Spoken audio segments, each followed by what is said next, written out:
Yo, yo, yo! Here we go! Yeah, I'm feeling it. French special. Mate, I'm playing air bass, air double bass. Oh, look at all the lonely people. Yes! Eleanor Rigby picked up the rice in the church with a ready spoon. Lives in a dream. That's enough for me, Gav. I was literally just about to mute you. Mate, happy Tuesday night. It's 9 o'clock. That means it's time for the Showoffs podcast. How are you? We're here. Mate, I am rocking. Oh, yeah. But do you know the well-known classic written by G. Oates, Goats, Potatoes? Oh, mate, do you remember potatoes from the Callaghan days? Potato. I'd forgotten potatoes. I don't think I've not thought about potatoes in years. Isn't that amazing how your brain stores things, then it brings it back and everything comes back with it? Yeah, Potatoes. that was a particular moment in our Callaghan days where we kind of didn't have a care in the world, and we were just literally trying everything and anything. Anyway, Kev, we're not just on Facebook tonight. We're on YouTube. We are absolutely on YouTube. Yeah, I never thought we'd ever get that far, but we did. We're on YouTube. Let's have a quick look. Yeah, we're streaming on YouTube. It seems to be working. But I just checked. We've never done it before, even though I've had it set up for a few weeks, and we're going live. So we're on Facebook Live. We're on YouTube. We're catching up, aren't we, with the other popular podcasts? Yeah, we've got DJ Wood in, Lewis Campbell in, as always. Big hello to you guys. Yay! And, we've not really pushed tonight's show an awful lot, so it's actually really nice to see some people in. It's funny when you do the podcast, and because we've had a few weeks off intermittently here and there with lots of other things going on, you know, we've been trying to get it going. So, but what's really exciting, and I think we should just tell everyone right from the off, we've got some incredible guests next week. Oh yeah, we've got guests. We have actual. We've got guests. They said it would never happen again. They thought it was all just about us. But no, we've gone and done it again, haven't we, Gav? What have we done? We have.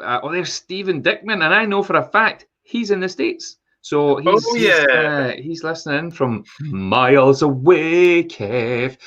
We have actual guests next week, and there might even be 3 guests all on at the same time. And I think what we'll say at the moment, and not give it all away, is that they are actual Edinburgh Fringe legends. They're what, and I think it's fair to say that they are. Well, certainly for myself, they are heroes of mine, actual heroes that inspired me to get back into comedy. And certainly for the role that I played in the Callaghan, it was them. It was them. So we will tell you a little bit more towards the end of the show and make that wee announcement then. So listen, Kev, we've got DJ Lewis, Stephen, we've got Graham Todd, who has saved up his money. He's saved up his money for eBay so that he can purchase the crisp. He's wondering where it is. Graham, it sold for £74 a long time ago, so you missed it. Sorry, Graham. We've got Sveta, your wife, who uses your real name because your real name is Svetlana, for asking if you've got any tunes tonight, Kev. Yeah, I've got a few tunes. Also, Graham, if you're interested, I've got half a glass of water here going for £37.50 if you want to get involved. That's an offer. That's an offer that absolutely nobody could ever refuse, Graham. So I would get on that straight away. And we've got Robert in as well. Yes. Nailed the kids' bedtime routine. Yeah. Yeah. Nailed the kids' bedtime routine. You know, I think so that means that this is the first time Robert's watching live. So welcome, Robert. Welcome to Robert. Yeah. And Graham's accepted your offer of a glass of water there. So half a glass of water. Yeah. So for MD, we've got some new people listening tonight, Kev, and we've got a lot of people downloading on all the usual platforms like Apple and Spotify and so on throughout the week. A lot of new downloads in the last couple of weeks. So a massive, massive thank you to everybody who's downloading from all around the world. We still have our one regular listener in Portugal, which I just love. We have no idea who this individual in Portugal is. Make yourself known. Yeah, I mean, for all we know, it's somebody that we know who just happens to live there now. But I just love, hilarious. I love the thought of some Portuguese dude who's just accidentally stumbled across Showoffs podcast somehow, and for some reason he's listening on the wireless, even though this isn't on the wireless. And he's in an old school town in Portugal, and he eats Spanish omelette every day whilst listening to us. That's how it's happening in my mind, Kev. What do you reckon? Slightly different in mine, to be honest, Gav. I see him as quite a cool dude who's just telling his friends in Portuguese, "Oh my God, I just found this amazing new podcast. You need to listen." And he's telling his Portuguese friends and family they need to get involved, and they're going, "Oh, we'll do it next week." And then it's like, "It's not on next week. You need to do it. You do it sporadically. It's sporadic." That's how I see it. And obviously, that's not Portuguese accent there. I'm just doing that just as a difference from my normal accent. And they say, "Why is it not on every week?" And everybody goes, "Kev, it's because of Kev." That's what they say. Everyone's talking about it. Yeah. Let's have a look. So we have got, I'm having a look at the map just now. New Zealand, obviously they're a bit bored since they've gone back into lockdown again. Few downloads from New Zealand, some a wee bit more in Australia. And then, oh my gosh, United States are our biggest outside market. Nice. Let me guess. Because bear in mind, we're on track for 1 million downloads. So I reckon from the States, we must have, thousands, Kev. We're definitely, of people. We're nearing that, Gav. We are nearing that mark. Is it? Let me guess how many thousands. I'm going to throw the figure. I'm just going to throw the figure of 6 out there. No, it's infinitely, not infinitely, but it's more than six. Just 6. Yeah, it's 6 plus another number that's not far away from 6 times 2 would give you the right number. So anyway, what we're saying is America is a big market for us, and so hey guys, to all the Americans out there, just man. If you are tuning in for the first time, Showoffs podcast was born out of lockdown, but Kev and I we've been performing together for years and years and years, doing all sorts of crazy projects and things, and we just thought we want to be able to put something out there to the world that is just an opportunity to switch off for an hour to the nonsense that is planet Earth right now, because there's a lot of stupid stuff going on. So we don't talk about politics, we don't really acknowledge COVID too much, and it's an hour for everyone to switch off. But the reason it's called Showoffs, Kev, go and tell us what that's all about. Because it's about us, Gav. Because it's about us, about the things that we've done. And I was just thinking there, you know how you said there we've done a lot of interesting projects. In my head, I started going back and thinking, you know what? We performed for years, and we're one of the biggest names at the biggest arts festival in the world. We broke a Guinness World Record together. We did an arena. We did a show in an arena together. We've done a lot of fucking cool stuff, dude, man. Yeah, we have. Well, it's because we're Showoffs over the years. And now we've got this potentially BAFTA-winning podcast seen by potentially millions around the world. Well, genuinely, there was an article in one of the big obviously there's a lot of stuff in the entertainment news at the moment about the future of the arts industry. But a very respectable, well-known journalist actually wrote about the Showoffs podcast this week and actually talked about how recordings of it may be used as the backing music for the next Star Wars movie. Shut up. Really? Okay. Yeah. Well, that's quite amazing. And that it might win an Oscar. An Oscar? What about a BAFTA? Can you get BAFTAs for movies? Well, we're potentially BAFTA winning. Potentially. That we're and possibly Oscar winning. I do love this word potentially. You can stick it in front of everything to make you sound amazing. Yeah, absolutely. Tonight's show's potentially going to be brilliant. It's the potentially record-breaking podcast. Can I tell you what happened to me about 2 hours ago? Right, I was having a snack, right, and I was eating a Belvita biscuit. Have you ever had a Belvita biscuit? Honey nut. I don't really like them, if I'm being honest. Honey nut. Svetlana fucking loves them. Okay, right. Svetlana, it's all about the honey nut Belvita for you. But they're £1 at Morrison's at the moment, so we stocked up. We got about 6 or 7 packets. Right, okay. So I was eating a blueberry one. I don't know if you've ever had the blueberry ones. And I pulled it out of the packet, mate, and I don't know if you can see. Do you see that? Mate, seriously, it's blueberry, right? Yes. You can see the way the sorry. I can. Sorry, You're I can not. see. You're There's not like taking. there's a clear shape here. There's something. There's a shape of there's an image. It looks like, is it two eyes and a mouth and and flowing hair? And I can feel an aura of kindness and parables. You can feel kindness and parables from a blueberry face in my Belvita biscuit. It's like parables. I don't see that at all. I see Skeletor from He-Man. Oh yeah, that's what I'm talking. That's what I'm talking about. I mean, he oozes not just kindness, Kev, but parables. It's fair to say, oh my God, is it Jesus again? No, it's not. It's Skeletor, who happened to be. He happened to be, though. Here's an interesting fact for everyone: Skeletor from He-Man was actually Jesus' mate. Was he really? Were they around at the same time? Aye, they used to go down the bric-a-brac together. That's what they did, Kev. Yeah. Sorry, what I'm doing right now is trying to bring up an image of Skeletor, so because a lot of people out there don't know who Skeletor is. Gav, do you want to give Everybody knows who Skeletor is, right? On the comments right now. Yeah. Oh, Adam's joining Skellvita. That's a magician's joke right there, Adam. Just as well, you're a magician. So, we knew that. Kev, I was wondering, like that. I mean, that is Kev. That's genuinely blackcurrant. Why am I saying that? It's not. It's blueberry, and it looks like Skeletor. Are you sharing your screen there, Kev? Right. So yeah, there we are.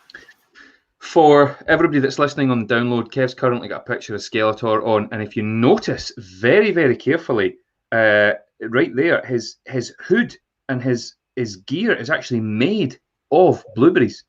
Yeah, you know what? That purple, if you were to get one of those functions on Photoshop that tell you what hex number the color is, and you took the hex number from the cape and then the hex number from the eyes. In fact, one of our people out there could probably just do a quick screen grab and do that now for you. I think you'll find they're exactly the same number.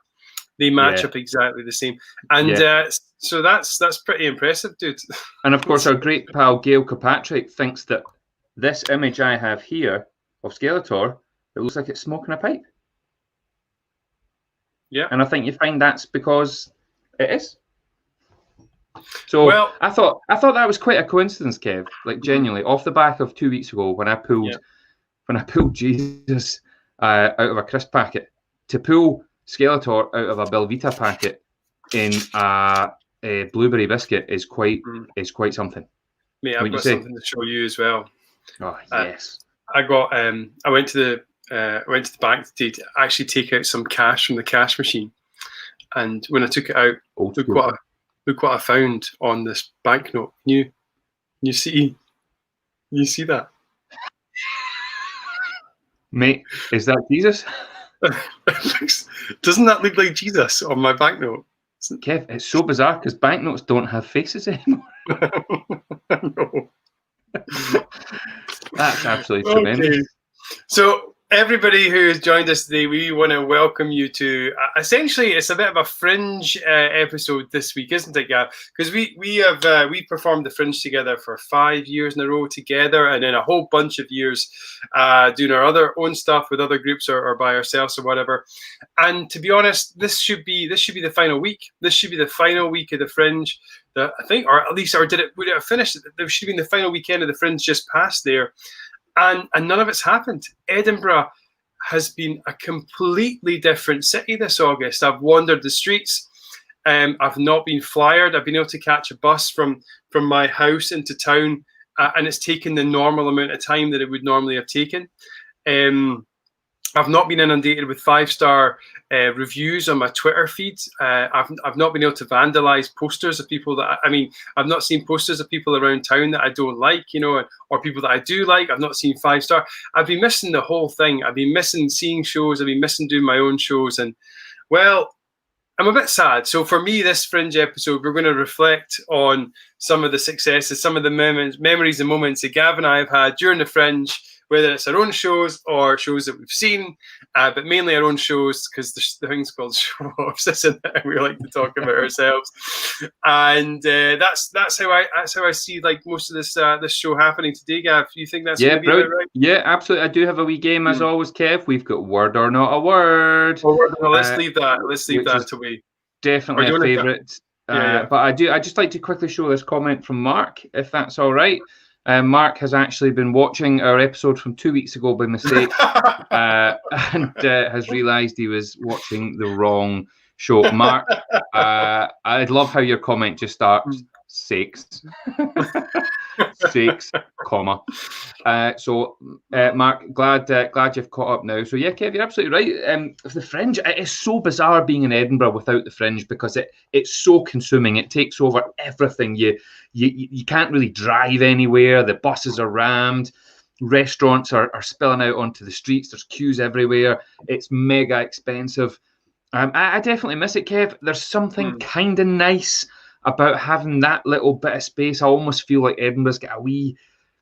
It's very damaging in terms of the economy for Edinburgh. I understand that fully, but it's almost like the city's got a wee chance to heal from the madness that is the Fringe. Because it's got fucking January and February to heal from the madness, man.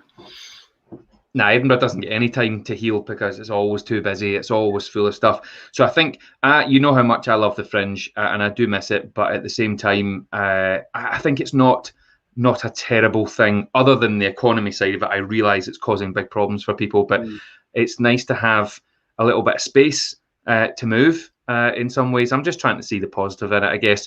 But mate, our times at the Fringe were absolutely tremendous. We did some crazy stuff. Do you remember the first? Do you remember the first year we did the Fringe together? We were at the Caves in Cowgate. Yeah, and for anyone that's not familiar with the Caves, it's literally a cave. It's under the arches of the bridges. It's a venue that's basically carved out. And do you remember the rain was so bad that the council, the local authority, made an announcement to every single venue within a certain postcode area that bang on 10 o'clock, it was lights out. Like every single bit of electricity was going to be switched off by the council. Now, you'll remember our show that year was 9 o'clock till 10 o'clock, and we've been running over every single night. Not by much, but we've been running over every single night. And I'd like to point out to any professionals out there, we were running over because the show before us was running over, cocks. So the water, you'll remember, was that the Ginger Geordie and the Geeks that was on before us did? No. It was I can't remember what they were called. Do you not remember there was a big crazy dance troupe, futuristic-y thing? Oh, Don't name them. Don't name them. You just called them cocks. The least we can do is tell them who we're talking to. Is it the space virgins from the planet Mars? It doesn't matter. Space Vixens. It doesn't matter. It was the Space Vixens from the planet Mars. I've shown you my Belvita biscuit with a face on it. Yes. So anyway, listen. So it was getting close to 10 o'clock. We've been running on. We were having to speed the show up a wee bit because we knew that at 10 o'clock, bang on the dot, all the lights were going to go out, and we had to be finished and get the audience out for health and safety reasons. And do you remember the venue had bought big spotlights? And they said, if the lights go out, we'll need to use the spotlights. And we were doing a tremendous final sketch where you and Colin and I would switch places. The masks were on. Nobody had spotted the switch. And all of a sudden, we'd all change places. This incredible magic routine. Yeah. And as soon as the mask came off, do you remember the lights just went out? And it almost like added to the show, and then the spotlights went and came on at the back of the room, and it created this incredible atmosphere. And I remember saying to the venue, "Can you do that for us every night?" I know, it was such a great moment. Absolutely not. Oh, it was beautiful. Because we spent the last sort of quarter of the show building up to this moment. It was a storytelling piece. Started with Gav in a lovely piece of lingerie, sitting crossing his legs on top. It was some sort of lingerie item he was wearing. I think he'd stolen it from his mum's cupboard. I can't remember now where it came from. But he was sitting on it on this box illusion table. Actually, we were just about to use for this illusion. He was reading a story about actually, Gav, can you remember the words for that story? Do you remember that? The body parts line. Can you do the body parts line for us? That was hilarious. Yeah. Well, it needs a bit of context. It was the story of an ancient legend who used to do. Essentially, it was called the psychic surgery. And this guy that used to remove body parts with his mind and all sorts, and it used to talk. I would tell the story, and I wasn't in lingerie, but I might as well have been. I was in an old kimono that used to be my mum's. Yeah, was he? Totally. I had almost every detail right there. Yeah, and I had the torch under my chin to make it extra spooky, and there was a bit where he would describe the type of organs, and he would that were worth money, and he would say kidneys, livers, hearts, tits. There was just a fraction of a second difference. Yeah. There was always the extra tits. But what was his name? What was his name? What was his name? Yeah. Who we called Gareth. Yeah, we built up this famous psychic surgeon from like Belarus or something like that, and he was only known by one name. Gareth.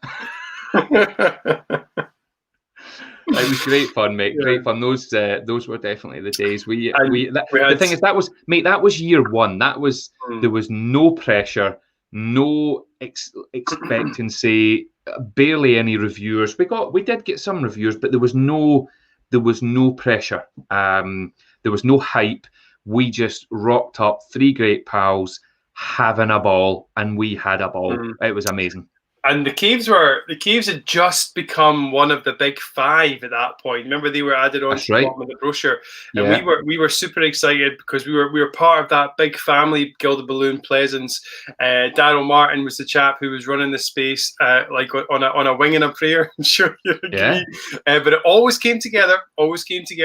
Yep. And we were just lucky enough to approach him when he had his biggest space. The most prestigious room in that whole venue of the caves was available for 11 or 12 nights, something like that.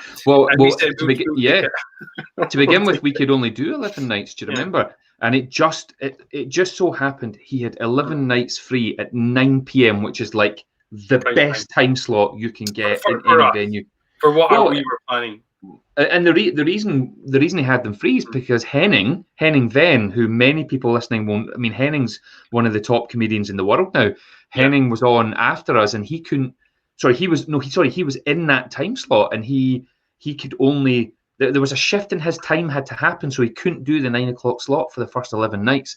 And it just so happened when I spoke to Daryl on the phone, he said, "Do you know what? I'll take a punt. Why not?" And do you know what, Kev? Do you know what? We filled it every single night. We did. We filled it. We took one of the most. I mean, just to give you an idea, the people who performed in that was it the Flight of the Conchords have done there? Gaff, it's where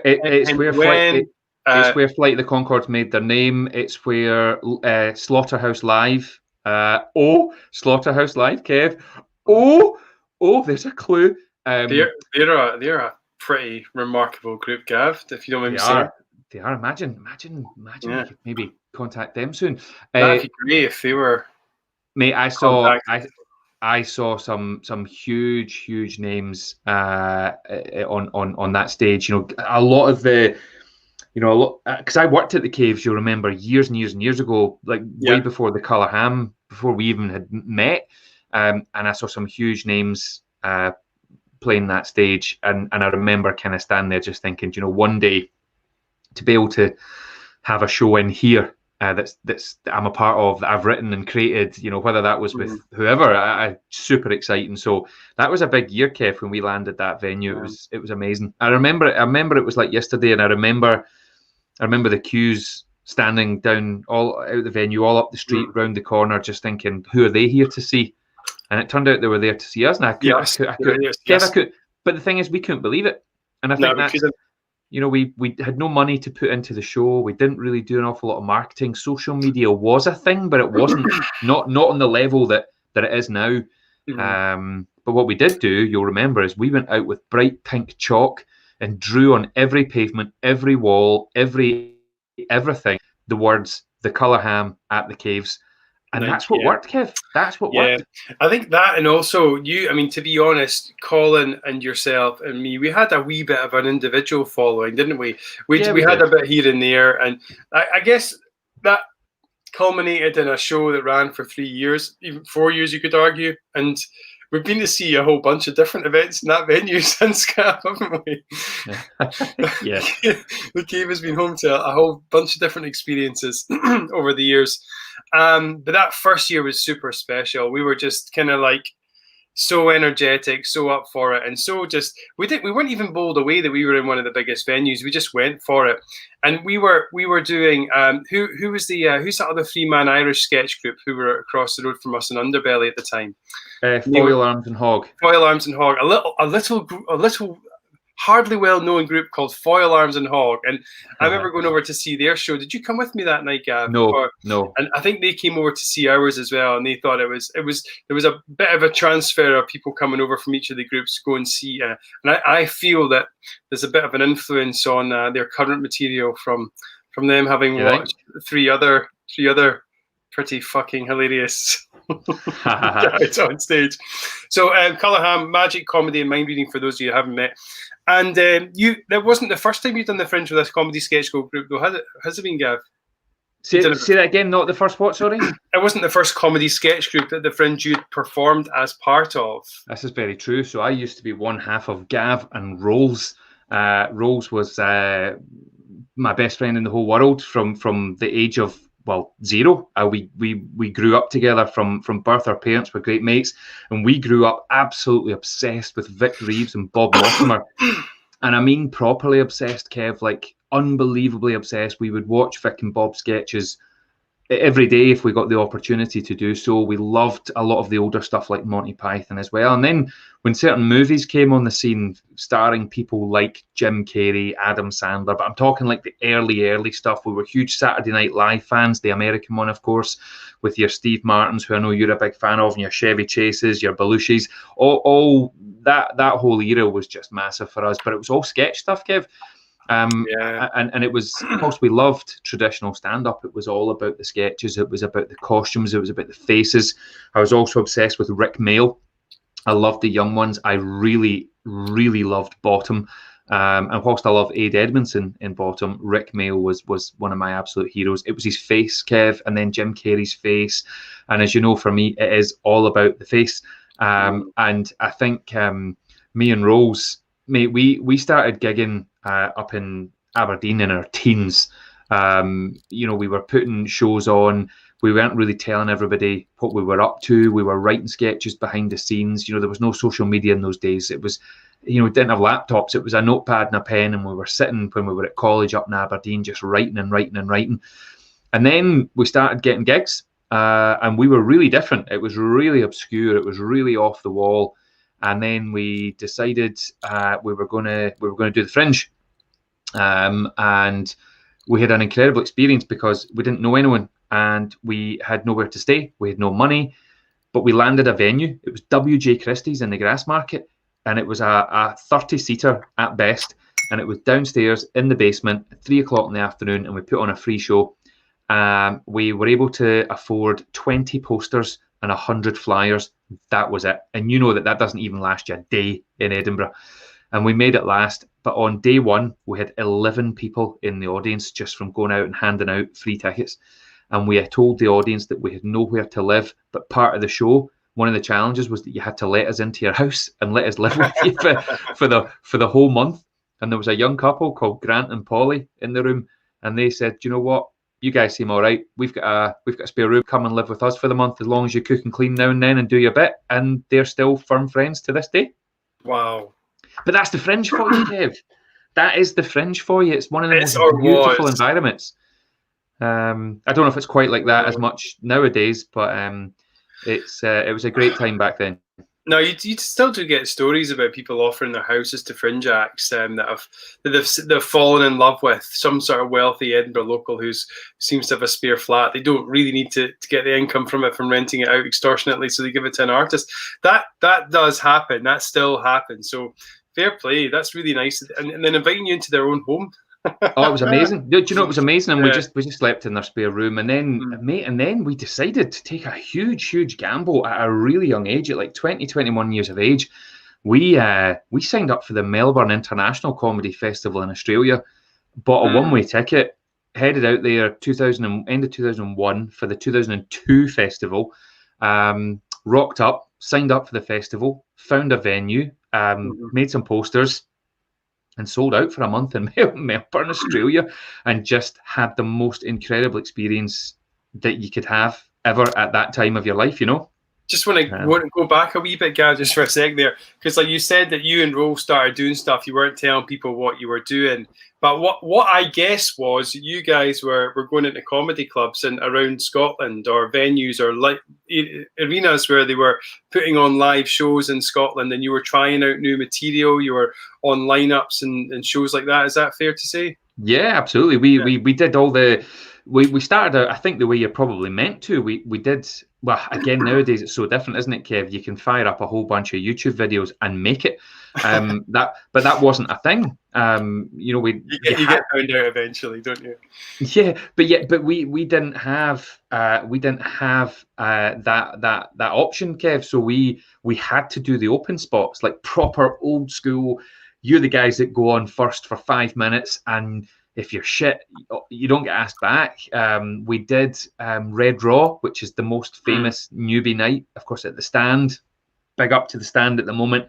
In the news, everybody support the Stand comedy clubs, and every other comedy club, I might add. There's a lot of them. But the Stand have been very good to Kev and I over the years, and big love to them. So yeah, we did all the open spots, Kev, and then eventually we were asked to maybe do like the second slot or the third slot, and somebody would say, we would like you to come back next time, we'll give you 50 quid, next time we'll give you 75 quid, and all of a sudden we were starting to get booked, I guess, rather than phoning and emailing and saying, have you got any spots, just give us 2 minutes, it's all we want. And then when we took the punt on Australia, everybody was like, what are you doing? That's absolutely madness, no one knows who you are, you're not even established in your own country yet. And we just went, fuck it, you get one shot at this, let's just go. And it was absolutely incredible. And actually, I just want to pop a wee comment up here from James Hanna. I know James grew up in Troon, as I did, and of course his comment says, that actress from Neighbours loved you and Rose, Gav. We did a show to a whole bunch of the Neighbours cast one night. And again, if you don't know what Neighbours is, Neighbours was like the biggest soap on TV when we were kids. In Australia and in the UK. Yeah, and we had them in the audience, and Kim Valentine is the actor's name. She played Libby Kennedy, and we had her up on stage one night doing all sorts of bizarre stuff with us, and she talked about us and got some of the cast along to see us. And you know, eventually when we came home to Troon on the west coast of Scotland, some of the Neighbours cast were travelling, and a couple of them came and stayed at my mum's house. We went out for a beer in Troon with this guy from Neighbours. It was the most surreal, bizarre experience. But do you know what? You know me, Kev, I'm a firm believer that you have to go out and make great stuff happen. And me and Rose, at a very young age, made the decision that we were going to go for it and give it all that we had. And in the long run, it didn't work out for that particular show. And we had some tough times in the end. However, we had an absolute ball, Kev, and made. Yeah, there's Kim. I don't know if you'll remember her. It's Kim Valentine, played Libby Kennedy, Dr. Carl Kennedy's daughter in Neighbours. Yep. There she is. My story is quite similar. So a wee bit later than Gav, I've done 4 tours in Australia, and not the comedy festival, but more of the variety. There's a massive fringe style festival in Adelaide called the Adelaide Fringe Festival, and like Gav, I'd sort of done a few shows solo. This wasn't with anyone else, and I decided just that Australia is really where I'd love to go next. So I just thought I'll go to the biggest venue producers, essentially like the Pleasance or the Gilded Balloon in Adelaide. And these guys were called Strut and Fret, and they ran this amazing venue called the Garden. And I thought, right, I'll just approach them. Right? Legendary, it's legendary. If you ever go to Australia and the world actually returns to some semblance of normality, try and get to Adelaide February, March time, and it's just the most amazing festival you'll ever come across. And I asked my agents at the time to get in touch with them, and they came back a few weeks later saying, "Oh, we've tried, Kevin, but we just can't make it work with you this year in Australia. Sorry." And I said, "Well, just give me the guy's number. Give me the guy's number. I love it. And I'll just I'll see what we can do." And then after like a campaign, not too dissimilar to the one that we're running right now with Tiffany, a campaign of excitement and seduction and attention grabbingness, I managed to substitute my act, the Kevin Quantum Act, into a slot that was meant to be occupied by some French circus troupe who had, for whatever reason, had to pull out. And that gave me this opening to this amazing, like, 300-seat circusy venue in Australia called the Corona, the Corona Theatre, believe it or not. Yeah. And that's where I managed to, I guess, break the Australia, break Adelaide for me as Kevin Quantum, become like one of the big magic acts over there. And what an experience I had. Never managed to perform to the cast of Neighbours, but I did manage to perform to the premiere. So that's like the Nicola Sturgeon of the Adelaide area. Yeah. He came to my show with his family. He was a big fan. Did all the TV stuff. Did all the outdoor stuntsy stuff. Did the outdoor performances in the 40-degree heat. Is horrible for a Scottish person to do that. But yeah, I mean, the only reason I got good, especially in the early days, 15 years ago when I started in the comedy and magic world, I started off at the Stand Comedy Club as well. And they gave me, because when I started, I kind of dropped physics and became a magician in a very short space of time after a reality television program. And after that had finished, after the whole television thing had died down, I needed somewhere to go and get good on stage. And that was the Stand Comedy Club in Edinburgh. And there was a great compere there called Bruce Devlin, one of the most acid-tongued, sharp-tongued people you will ever meet. Fucking hilarious. He has the best rants ever. And he was the compere, and he had this Sunday night show, this like really quiet, well, it was quiet at the time, it became very established later. And he gave me open slots every Sunday night for me to come along and try and get good on stage. And I will always remember that. I'll always be very grateful for him to do that. And then, so in addition to that, Gav and I, with the Colour Ham, a few years later, we didn't realise this at the time, but we were going to go on to have our own residency, our own night at the Stand Comedy Club in Glasgow. And I guess like we'll go into how that happened, but the reason I'm bringing this up right now, and Gav touched on it earlier, is that Scottish comedy is in a bit of crisis right now, and there's great comedians out there like Ray Bradshaw, like Susan Calman, Billy Kirkwood, who are flying the flag for Scottish comedy to people like Creative Scotland, the funding bodies that have the money to help the arts out in Scotland. I mean, there's a whole bunch of theatre, like the arts are struggling right now. We all know people can't congregate. They can't get together in big numbers and spaces to do comedy, to do theatre, to do all that sort of stuff.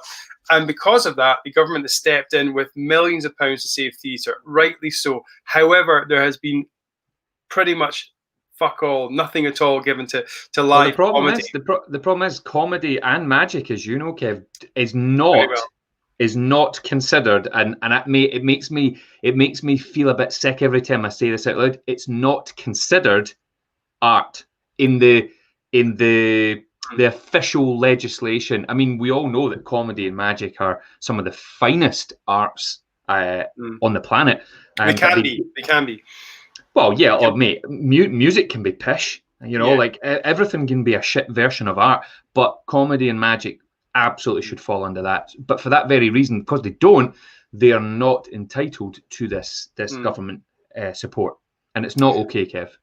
Nah, it's not, man. It's really tough out there for people like myself, for others who have their bread and butter on the Scottish comedy circuit. They've had nothing, and even the comedy clubs as well. As soon as and you know about this, Gav, as an employer, but that furlough scheme, and I'm not familiar with ins and outs. I know that it's coming to an end, and I know that when it comes to an end, there's going to be quite a lot of pain, and a lot of that, somewhere like the comedy and the entertainment world, that pain is going to just wipe out the whole sector. you just cannot open a venue with a third of the capacity.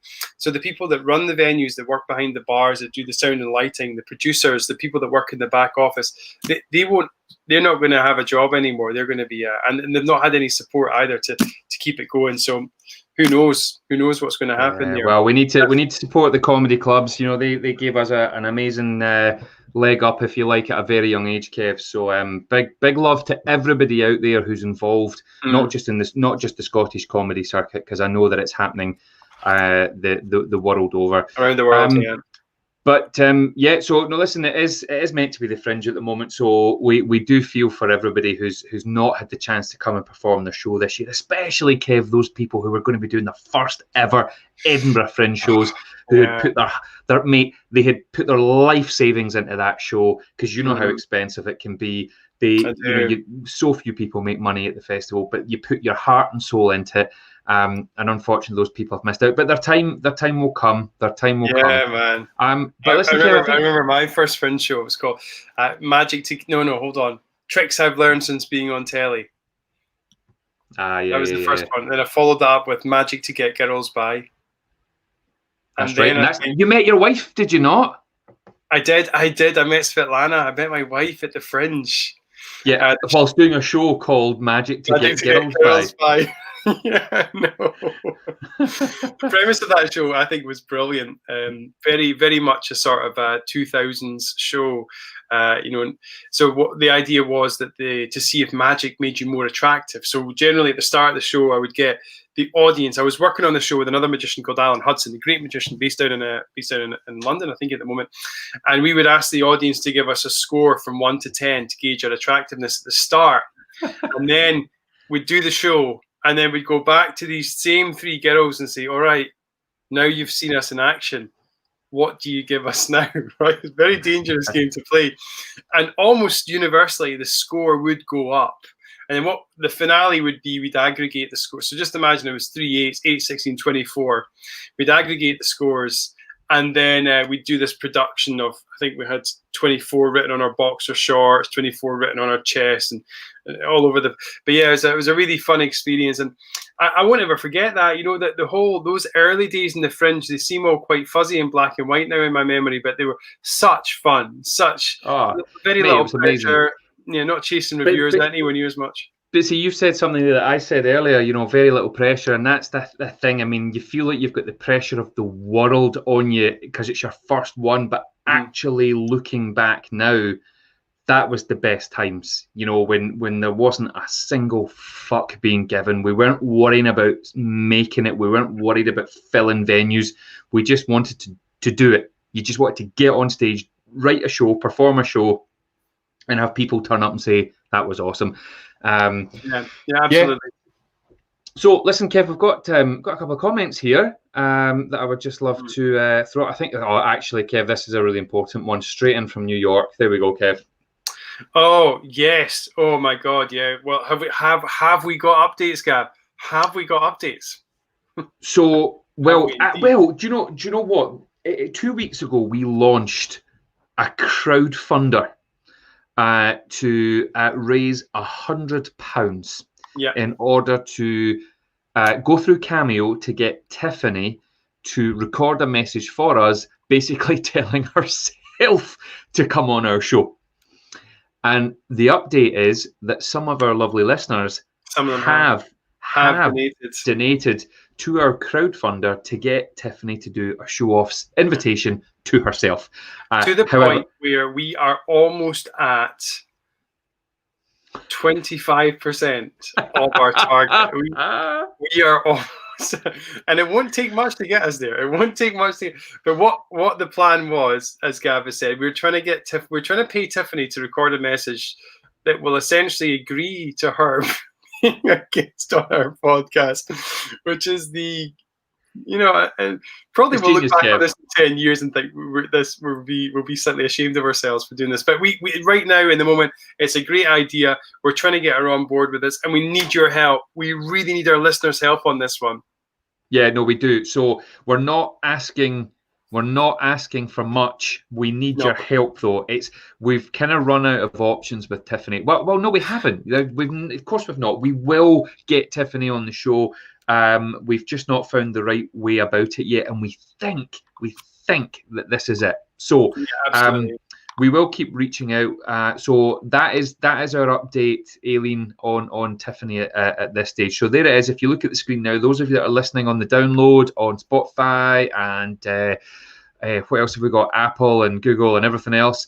Kev's just showing the page at the moment. So we have 3 supporters with a grand total. Kev, you said we were nearly at 25%. Yeah, we were. We really are. We're almost at 25%. We're just so we're currently at £15. Yeah, we need your help. We want you to be part of this whole Tiffany journey. We want your support. I mean, if I just scroll down here a little bit, you can see exactly what you can get, the rewards here. So for that £5, we will give you a shout out, not just any shout out, a royal shout out during our podcast when Tiffany's on. For that £10 that you give us, we will let you ask Tiffany a question during the live podcast. If we get her, you can. There's only 2 of these. Only 2 people will get to ask Tiffany a question. Everyone else, maybe you'll get the chance as well. Maybe we won't do it, but definitely £10 will guarantee you a question. £20 or more. £20 or more, we will give you not just a question, not just a shout out, but you will get a mention in the Tiffany cameo. So whenever we have that Tiffany recorded cameo, we will give you a shout out. Tiffany will shout your name out in the script that we give her to read out. It just simply doesn't come better than that, Kev. No, it doesn't. That's the £20. There's only 2 of those. There's only 2 there. Still 2 at the moment. Only 2 and still 2, and they're only £20. £20, and you have then a video you can use for posterity. Yeah, I predict they'll be gone by the end of the show. If I'm being honest, Kev, I think it's too good to be true. Kev, mate, I think we need to play a game. We're running out of time. Oh, mate, is it that time already? We need to play a game, and then I've got an announcement about our guest next week. What game are we playing? Mate, we're going to play word or not a word. So let's get the screen back to normal. Let's take word or not a word. Everybody sing along. Word. Everybody sing along. Finishings. Phillies. Word or not a word. Overwhelms. Oh, no, sorry, that's not the word. That's just the word Willies on the screen. And the words. Willies. Right, okay, Kev. Here we go. So everybody on the comments, please, every single person that's listening live, we need you to join in, whether you're on Facebook or YouTube. The word, quick background to the game. I'll put a word on the screen and you simply drop into the comments, word or not a word. Okay, that's it. And the word. So far, I've only ever had one right. I've only ever guessed one right, and the rest I've gotten wrong. Gav's had me every single time with this. And this is episode 8, so Kev, maybe it'll be 8th time lucky for you. Let's go, Kev. Foot wrists. This sounds like a really bad Patrick Swayze movie. You're thinking of Kevin Bacon. Foot wrists. Check out your footy wrists. Kevin Bacon and Patrick Swayze. Foot wrists. It was the follow-up. It was when they did a follow-up to Backdraft. Yeah. All right. I love it. I love foot wrists. This is I'm going to say, and I normally don't say this, but I'm going to say I don't know what that is, but I'm going to say yes, it's a word. Okay. So Kev's saying it's a word. James is saying it's a word. And what I think it means is it's probably for that bit just above your ankles. So, you know. Okay, so here's the well, you can have singular, so it could be foot wrist or that bit there. You know, that bit just above your ankle. Okay. No, I mean, I could visualize the bit above my ankle. But so right, hang on, look, just so Svetlana says no, Graham says no, Rachel says no, Stephen says no, DG says no, Lewis says yes, Gail says yes. And James says hand ankles. Right. So Aileen's asking, is it like an ankle? So here goes, right.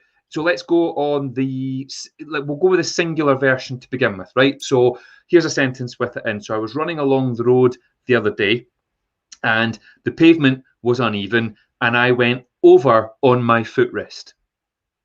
Okay. Or it could be I was lying on the ground and somebody cycled over the area just above my feet and I broke my footrests. So basically, a footrest is an ankle. Oh, it is an ankle? Yeah. It's not the bit of... So it is a word? Well, that's what you have to decide. I tell you a story, you decide. You know the rules, Kev. All right. I thought, I mean, isn't that though just what I said? That's what... Okay, I see. Right. So you just put that in a sentence now. You've added this sentence thing to the whole game. That's the game. I do it every week. Is that what you do? All right. Okay. Yeah. Okay, Gav. Let's play your game. Yeah. So I still think that's true because pretty much that's what I said. I said it was a footrest. You know, just a little interesting fact here. You know how we have a word for fingers and a word for toes? Mm-hmm. In Russian, they only have a word for fingers. And they use that same word for toes. And do you know the funny thing about that word, Kev, because I actually know what word it is. It's willies. It's willies. Yeah, really? Yeah. In Russia, the word for fingers and toes is willies. So when you go to the doctor and you've got a staved foot, they go, wiggle your willies. Right, okay, Kev. Let's come back to the game. Footrests. So we have loads of people joining in. There's now people making up their own words. Like my cousin Aileen in New York says that she wears her watch on her hand ankle. So here we go, folks. Okay, Svetlana's getting cross with me. Right. Okay. Footrests is not a word.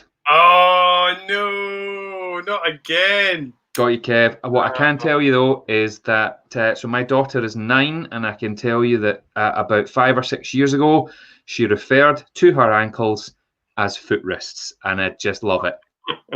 And we remembered the story today, and I thought that's what we're using on the show tonight. Yeah. Oh, it's a good one, mate. It's a good one. I think we can all use that. Thanks, man. We can. Yeah, I think it. We should maybe try, and one of our little overarching goals is to try and take one of these made-up words and make them a word.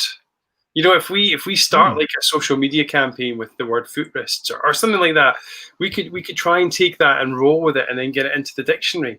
You know, that would be an amazing thing to do. Let's start a crowdfunder. Yeah. We've had such great success. Mate, let's get Tiffany to use the word footrests. Yes.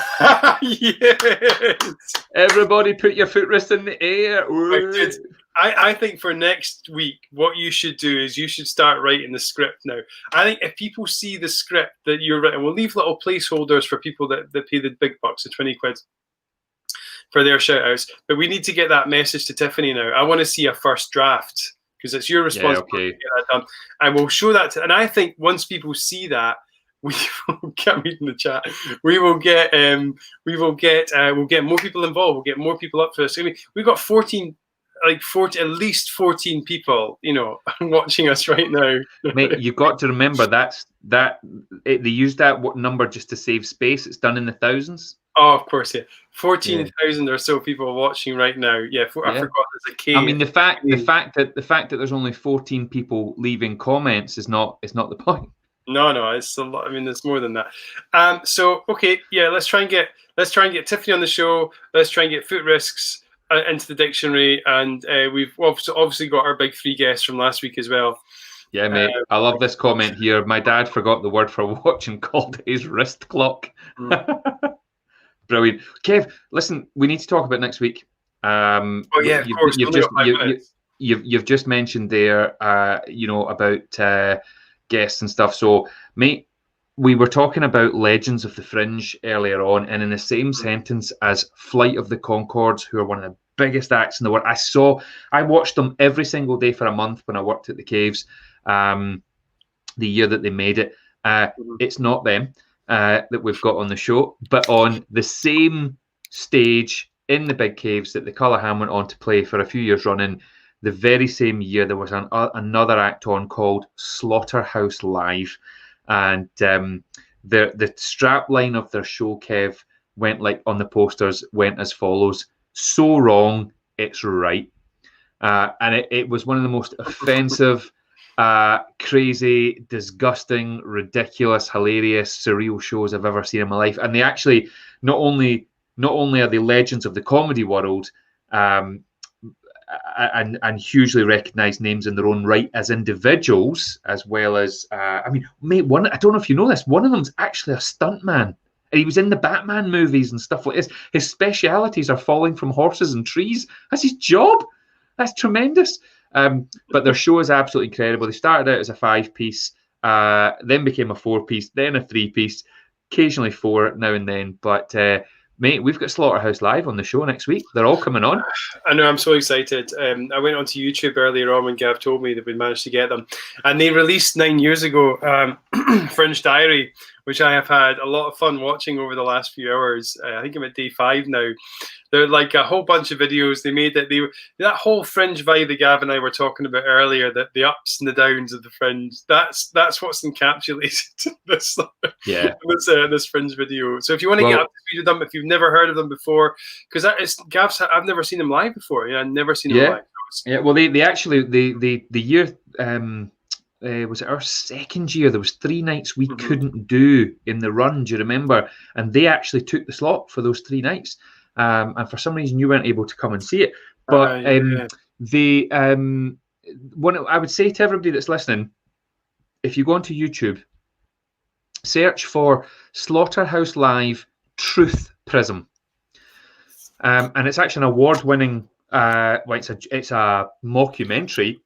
It's a comedy sketch, but it's an award-winning comedy sketch that they made all about I'm trying to remember the name of the syndrome. It's like paradalaxical syndrome or something, and it's all about people who over or underestimate the lengths of their arms, and it's absolutely fantastic. So Slaughterhouse Live Truth Prism, that's what you need to watch ahead of next week's show.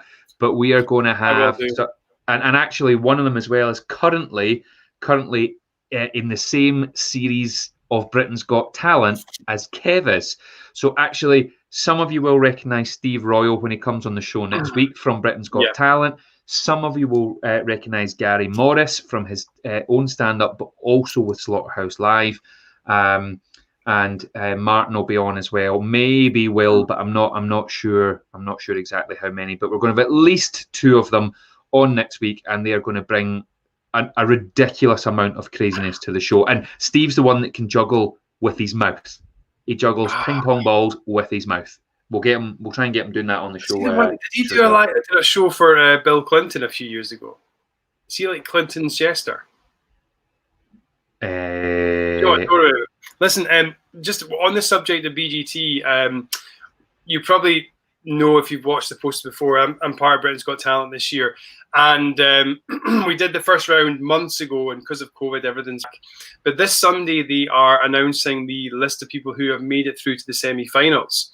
So officially, I'm not sure if I have or have not made the semi-finals yet. So if you want to know if I have made the semi-finals, and I may have done, then you should watch BGT this Sunday on British television. You can find out a bit more about that. Also, can I just do a little shout out as well on the sort of subject of live entertainment? There's a show up in Perth just now called Revival. It's a drive-in variety show that's happening in Perth. If you want to go and support live entertainment in Scotland, have a look for Perth Revival Show online. It's a great little, I think it's the first live variety show in Scotland in about 6 months. So well worth supporting that. So I just want to do a little shout out for the girls that are organising that, Rosie Glow Productions. Nice. Sounds like just something the world needs, to be honest, Kev. It's nice to know that there's actually going to be some more different live entertainment going on. Right. Kev, it's going to be amazing next week. We're going to have a crazy show. We are hopefully going to have a successful crowdfunding campaign. Yes, do the crowdfunding. Complete. Let's do that. Please, everybody, jump in. Give us your help with that. Let's get Tiffany on this show. I'd also like you all to know that I reached out to Trevor and Simon this week. Oh, legends! And do you know what their agent said? Their agent said... No. They said no. They said no. Yeah, they said no. But I've got another route there. So if any of you know Trevor and Simon personally, please encourage them to get on the show. I also sent Alex Winters a message today. I don't know if you know who that is. He's Bill from Bill and Ted. The new. I saw him on Twitter. I thought I'm going to take my chance, Kev, and send him a message and tell him to bring his mate Death and Keanu if he wants, of course, whoever he is. Because of course there are new films coming out, Kev, and I am more excited than anyone else in the world for Bill and Ted 3 that's coming out. I believe. Go see it together. Do you want the Yeah. I'll bring Olivia. Oh no, I'm not coming. But you'll listen to this in a year's time and think, what?